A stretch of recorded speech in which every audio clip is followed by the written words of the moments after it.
From the observation deck of the Galactic Council vessel Starweaver, Ambassador Vex Kali watched the third planet of the Sol system with growing unease. Her 4 purple eyes blinked in sequence, a nervous habit she'd developed during her 3 centuries of diplomatic service. The humans called it Earth, though most civilized species referred to it as that troublesome dirt ball in official reports. Ambassador, her aide Zimtor chirped, his feathered crest twitching with excitement. The sensors are detecting another anomaly. Vex Kali's mandibles clicked in annoyance. Let me guess. The humans are doing something impossibly stupid that will somehow work out in their favor? Actually, yes, how did you? Lucky guess. She sighed, a sound like steam escaping from an overheated reactor. What is it this time? Did they accidentally cure another galactic plague while trying to make better pizza? Or perhaps they've discovered faster than light travel while attempting to fix their primitive automobiles. Zimtor consulted his data pad, his 3-fingered hands dancing across the holographic interface. Neither, Ambassador. It appears a human named Marcus Finn has discovered something buried in what they call his backyard. Oh, wonderful. Let me paint you a picture of how this ends, Zimtor. Vex Kali turned away from the viewport, her sleek blue form moving with practiced grace. This Marcus Finn will touch something he shouldn't touch, activate something that's been dormant for millennia, and somehow become the most dangerous being in the known galaxy. All because he was probably trying to plant flowers or some other mundane human activity. Zimtor's beak opened in surprise. How could you possibly know that? Because I've been studying these ridiculous creatures for longer than your species has had space flight. She gestured toward the planet below. They have a talent for stumbling into universe-altering situations while doing the most ordinary things. Remember the chocolate incident of 2387? The one where Dr. Jennifer Walsh accidentally created a new form of sustainable energy while trying to improve her grandmother's brownie recipe. Exactly. Or the great shoelace discovery, when that mechanic Tom Bradley figured out how to fold space-time because he was frustrated with untying knots every morning. Zimtor fluttered his wings nervously. Should we intervene? Vex Kali laughed, a sound like wind chimes in a thunderstorm. Intervene? My dear aide, the last time we tried to help humanity, they accidentally conquered half the Andromeda galaxy while trying to return a borrowed library book. The communication console buzzed with an incoming priority signal. Zimtor activated it, and the weathered face of Captain Rex Morrison appeared on the holographic display. The human looked tired, which wasn't unusual. What was unusual was the expression of barely contained panic in his eyes. Ambassador Vex Kali, Captain Morrison began, his voice tight with tension. We need to talk. Now. Let me guess, Captain. Marcus Finn found something interesting in his garden. Morrison's face went pale. How did you? Never mind. I should know better by now. Yes, he found something. It's a sword. An old sword. A very, very old sword. And let me further guess, he touched it. Of course he touched it. He's human. They touch everything. Morrison ran a hand through his graying hair. The inscription on the blade appeared the moment his skin made contact. It reads, all enemies of the fallen warrior are now your enemies. Vex Kali felt her blood chill, which was impressive considering her species was naturally cold-blooded. Captain Morrison, please tell me you're joking. Please tell me this is some elaborate human prank involving theatrical props and creative writing. I wish I could, Ambassador, but the archaeological team confirms it. The sword is Kethvar origin. The ambassador's 4 eyes widened simultaneously, a sight that would have been comical if the situation weren't so dire. The Kethvar, the warrior race that conquered 60% of the galaxy before mysteriously disappearing 5,000 years ago. Those Kethvar? The very ones. And according to our linguistic experts, the inscription isn't just decorative. It's a binding contract. a blood oath, defy.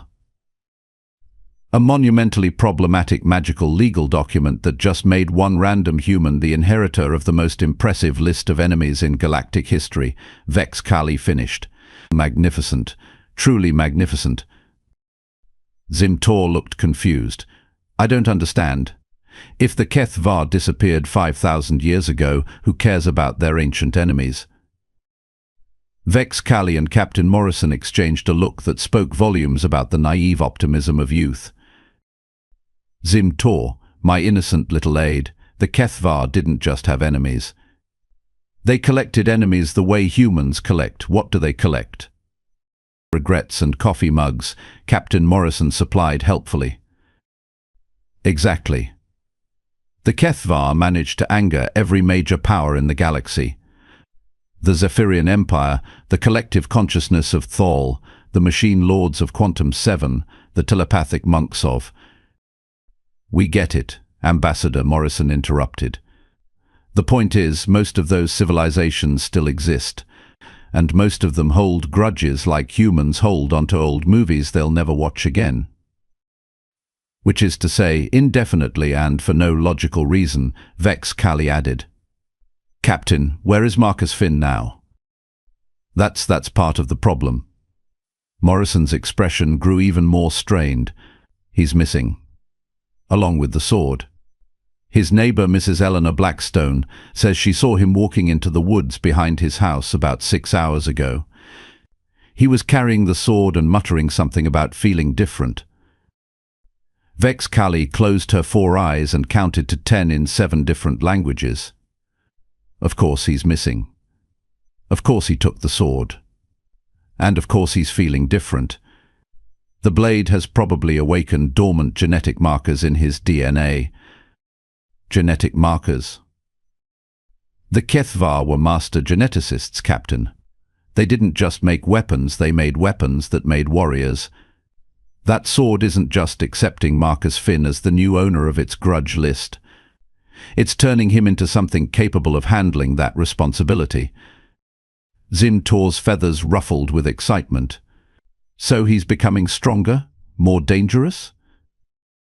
Zim-Tor, when you use words like stronger and more dangerous in reference to a human who has just inherited the combat legacy of the most feared warrior race in galactic history, you're not describing an improvement. You're describing an extinction-level event with opposable thumbs and poor impulse control. The communication console erupted with new signals, dozens of them, all marked with the highest priority codes. Morrison's face disappeared, replaced by a parade of alien officials, military commanders, and what appeared to be several very concerned insurance representatives.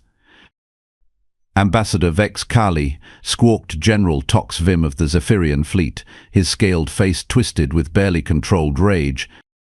Our deep space sensors have detected the reactivation of a Keth-Var soul blade. We demand immediate surrender of the weapon and the primitive who dares to wield it. Before Vex Kali could respond, another signal pushed through, this one from the massive form of war leader Blex Khan, representing the machine lords. His mechanical voice buzzed with electronic fury. The organic who has claimed the blade of Keth-Tul the Destroyer must face judgment.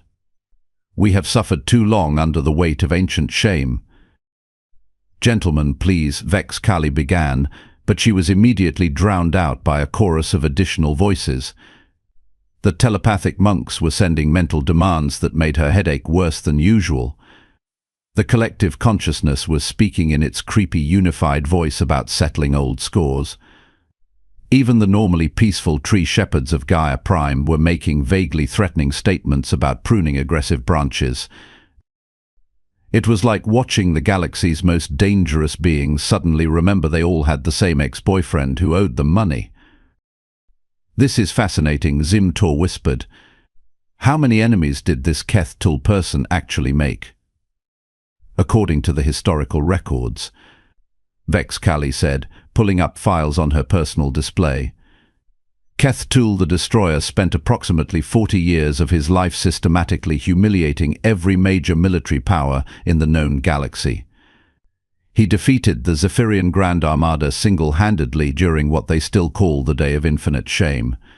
He outcalculated the Machine Lords in a strategic competition that lasted 3 years and ended with them questioning their own programming. He convinced the collective consciousness to doubt itself so thoroughly that they spent 2 decades in therapy. And now some random human has inherited all of that. Not just inherited it, Zim Tor. If my understanding of Kethvar blood magic is correct, Marcus Finn isn't just responsible for Keth Tool's enemies, he's becoming Keth Tool. The sword doesn't just carry a grudge list.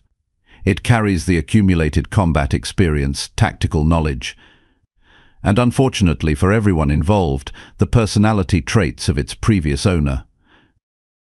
Captain Morrison's voice crackled through the chaos of alien demands.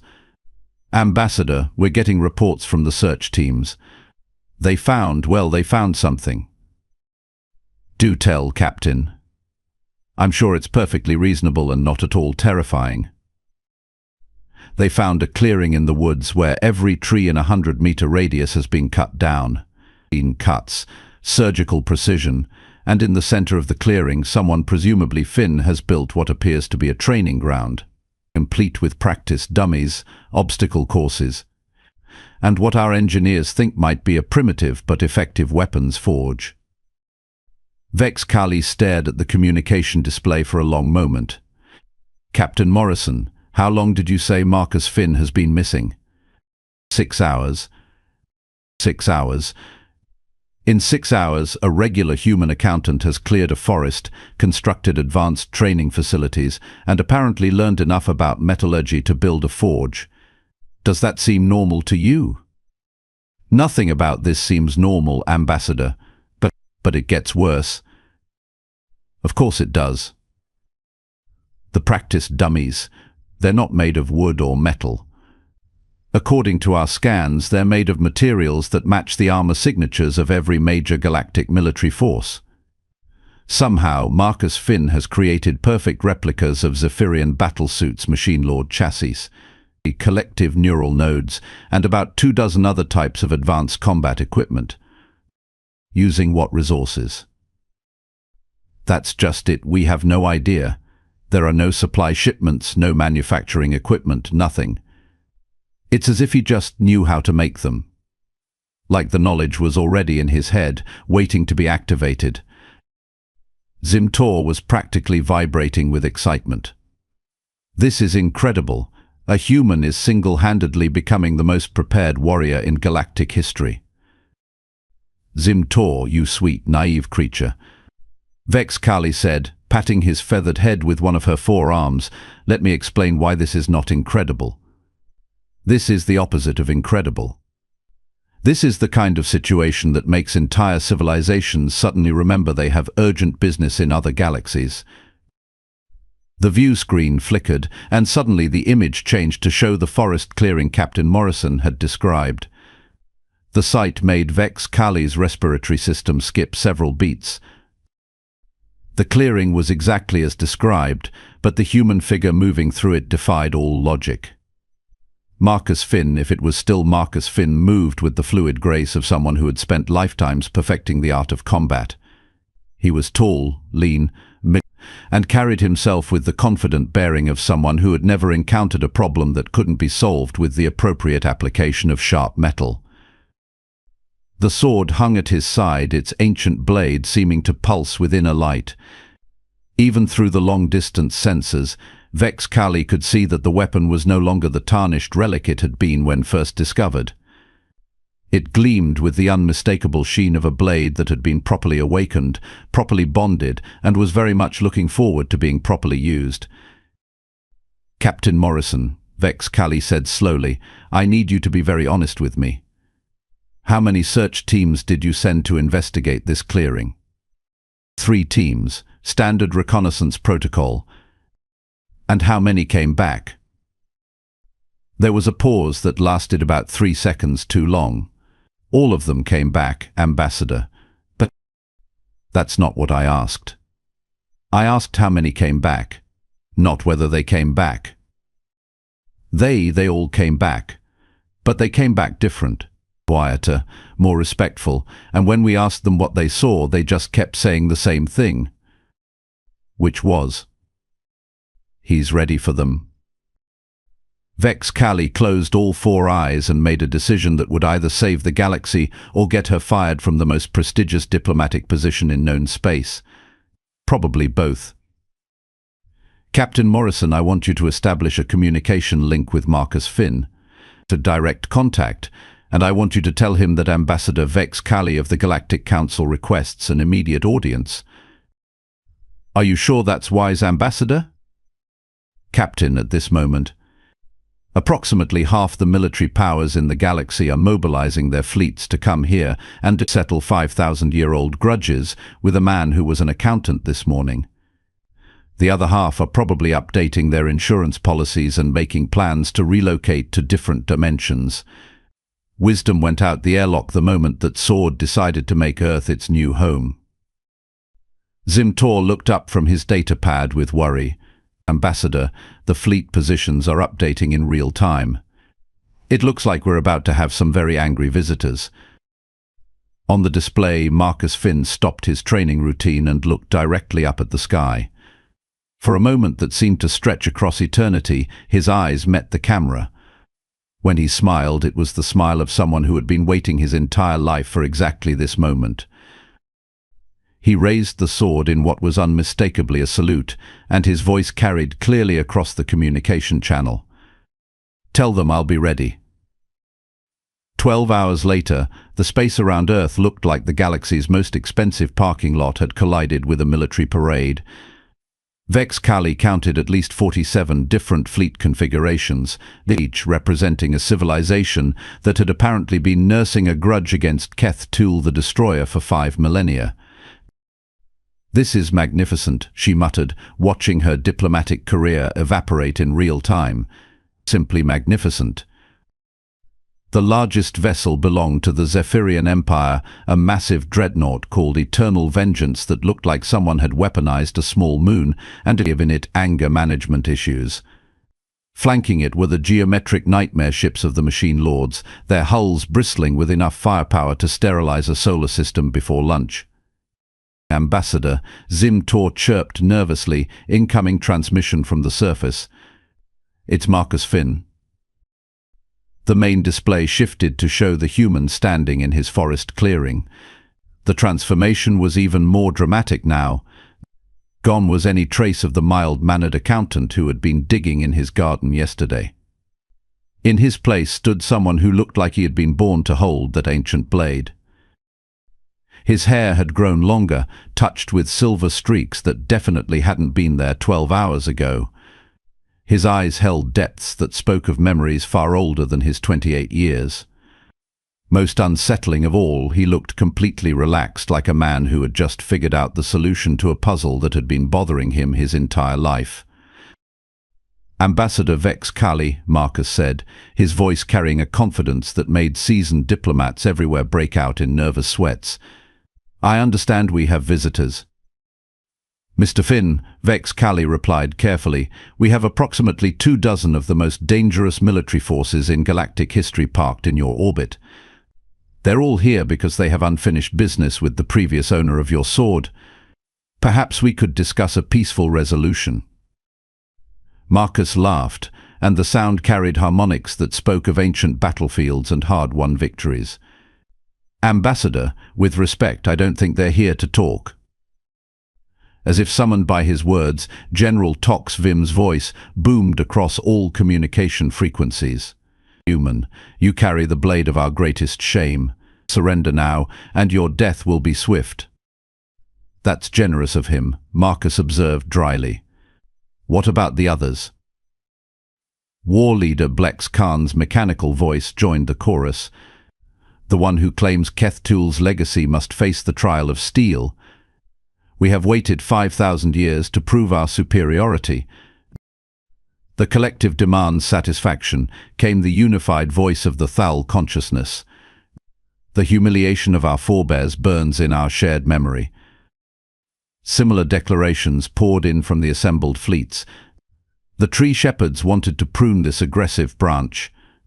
The Quantum Lords were insisting on correcting this temporal anomaly. Even the usually peaceful Harmony Coalition was making vague threats about restoring cosmic balance. Marcus listened to it all with the patience of someone who had heard similar speeches many times before. When the declarations finally ended, he nodded thoughtfully. "So, let me understand this correctly," he said. "You've all traveled across the galaxy to avenge defeats that happened before my species invented writing. These defeats inflicted by someone who died 5,000 years ago. And your brilliant plan is to attack a single human on his home planet. The blade makes you Keth Tul's inheritor," General Tox Vim snarled. "You bear his sins." "His sins?" Marcus raised an eyebrow. "From what I've been learning, and have I been learning Keth Tul never started a single war. He just finished the ones you all brought to him." Vex Kali felt her headache intensify. "Mr. Finn, perhaps we should focus on de-escalation rather than historical accuracy." "Oh, but Ambassador, historical accuracy is exactly what we need right now." Marcus began walking through his training ground, the sword's light casting strange shadows. "See, the wonderful thing about inheriting someone's memories is that you get the whole story, not just the propaganda version." He stopped next to one of his practice dummies, the one shaped like Zephyrian battle armor. "General Toxvim, your people called Keth Tul the Destroyer, but you never mention why he earned that title. Should I tell them, or would you prefer to?" The silence from the Zephyrian flagship was deafening. "I'll take that as a no." Marcus's smile was sharp enough to cut steel. The Zephyrian Empire spent 3 years systematically conquering and enslaving every peaceful colony in the Outer Rim. When they finally reached Keth Tul's homeworld, they demanded absolute surrender and tribute in the form of half their population. He touched the practice dummy, and somehow Vex Kali could feel the weight of history pressing down on the conversation. Keth Tul offered them single combat instead, one warrior against their entire invasion fleet. The Zephyrians laughed and sent their grand armada to teach this primitive a lesson about the futility of resistance. Marcus moved to the next dummy, this one matching Machine Lord specifications. "War leader Blex Khan, your people's story is even more interesting." The Machine Lords decided that organic life was inefficient and needed to be optimized. They gave every biological species in the galaxy a choice: submit to conversion or face extinction. That is not." Blex Khan's voice glitched with what might have been embarrassment. "Oh, but it is. Keth Tul was the only one who chose option 3. Prove that your calculations were wrong." It took him 3 years of strategic brilliance to demonstrate that organic creativity could outthink artificial logic by the time he was finished. Your own systems were questioning whether you were truly superior or just very good at following programming. Zim Tor was frantically taking notes. "This is incredible historical revision." "It's not revision, Zim Tor," Vex Kali said quietly. "It's the other side of the story, the side that got buried under 5,000 years of wounded pride." Marcus continued his tour of the practice dummies, each one representing a different civilization's forgotten shame. The collective consciousness had tried to forcibly merge every independent mind in the galaxy into their groupthink. The tree shepherds had attempted to transform all worlds into forest preserves, regardless of existing inhabitants. The Quantum Lords had been playing God with timelines, erasing entire species from history when their existence became inconvenient. In every case, Keth Tul had been the lone voice saying no and backing up that refusal with skill that bordered on the supernatural. "So you see," Marcus concluded, "you're not here to avenge ancient defeats. You're here because one warrior proved that your empires were built on lies, and you've spent 5 millennia trying to convince yourselves that he was the villain." The assembled fleets hung in space like question marks made of metal and ballast. "This changes nothing," General Tox Vim finally growled. "You still carry his blade, you still inherit his debts." "You're absolutely right," Marcus agreed cheerfully. I do inherit his debts. All of them. Including the debt he owed to every innocent life your wars destroyed. He raised the sword, and for the first time its true power became visible. Light poured from the blade, not the harsh glare of weapons, but the warm radiance of stars being born. Around the forest clearing, the air itself began to shimmer. "Ambassador Vex Kali," Marcus said, his voice carrying across space with impossible clarity, "I want you to pay attention to what happens next. This is important." Mr. Finn, Vex Kali began, but he was already moving. The first ship to attack was a Zephyrian destroyer, its captain apparently deciding that talking was overrated. Lance beams capable of melting through starship hulls lanced down toward the forest clearing. They never arrived. Instead, they struck something invisible about a kilometer above Marcus's head and dissipated like morning mist. The human hadn't moved, hadn't raised a shield, hadn't done anything except stand there with quiet confidence. "Fascinating," war leader Blex Khan observed. "He appears to have generated a defensive field using principles our sensors cannot detect." "That's not a defensive field," Vex Kali whispered, her four eyes wide with recognition. "That's a Kethvar honor guard." "A what now?" Zim Tor asked. "The Kethvar didn't just make individual warriors, Zim Tor. They made a warrior caste that transcended death itself. Every Kethvar who died in defense of innocence became part of an eternal guard, bound to protect their successors." On the surface, Marcus smiled. "Gentlemen, I'd like you to meet some old friends." The air around the clearing shimmered, and suddenly the forest was full of translucent figures. Tall, proud, and unmistakably Kethvar, they stood in perfect formation around their newest member. At their head stood a figure that could only be Keth Tul himself, ancient, scarred, and radiating the kind of presence that made entire fleets reconsider their life choices. "Hello, old enemies," Keth Tul's spirit said, his voice carrying the weight of millennia. "Did you miss us?" What followed could charitably be called a battle. More accurately, it was a masterclass in why picking fights with legendary warriors tends to end poorly. The Zephyrian Grand Fleet discovered that their weapon systems had mysteriously developed the ability to shoot backwards. The Machine Lords found their logic circuits rewriting themselves into poetry, bad poetry that rhymed efficiency with idiocy. The collective consciousness experienced its first case of multiple personality disorder, with each personality insisting it was the real one. Meanwhile, Marcus and the honor guard stood in their forest clearing, not attacking, not advancing, simply demonstrating that some forces in the universe are too fundamental to defeat. "This is impossible," General Toxvim transmitted, his voice cracking with desperation. "We have superior numbers, superior firepower, superior technology." "You have superior everything," Marcus agreed, "except the one thing that actually matters." "Which is?" "You're fighting for your pride. I'm fighting for everyone you'd hurt to protect it." One by one, the assembled fleets began to withdraw.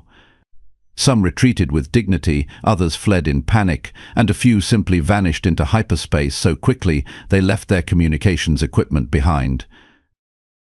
Within an hour, Earth's orbital space was clear except for the Galactic Council vessel. "Well," Vex Kali said after a long silence that was educational. Marcus looked up at the stars, the ancient sword still glowing softly at his side. The spirits of the honor guard were fading now, their duty fulfilled, but Vex Kali could see that their strength remained with him. "Ambassador," he said, "I think we need to talk about the future, about what happens when empires built on conquest meet guardians built on protection." "Mr. Finn," she replied, "I have a feeling that conversation is going to change everything." "That's the idea." As the Starweaver prepared to descend to the surface, Zim Tor looked up from his notes with wonder. "Ambassador, do you think this is how legends begin?" Vex Callie watched Marcus Finn walk back toward his house where his neighbor Mrs. Blackstone was probably waiting with questions about all the noise, and smiled. Zimtor, I think this is how empires learn to behave. And in the distance, barely audible over the hum of descending spacecraft, came the sound of Marcus Finn asking his neighbor if she'd like some coffee while they discussed the day's events. Some legends, Vex Callie reflected, were more human than others.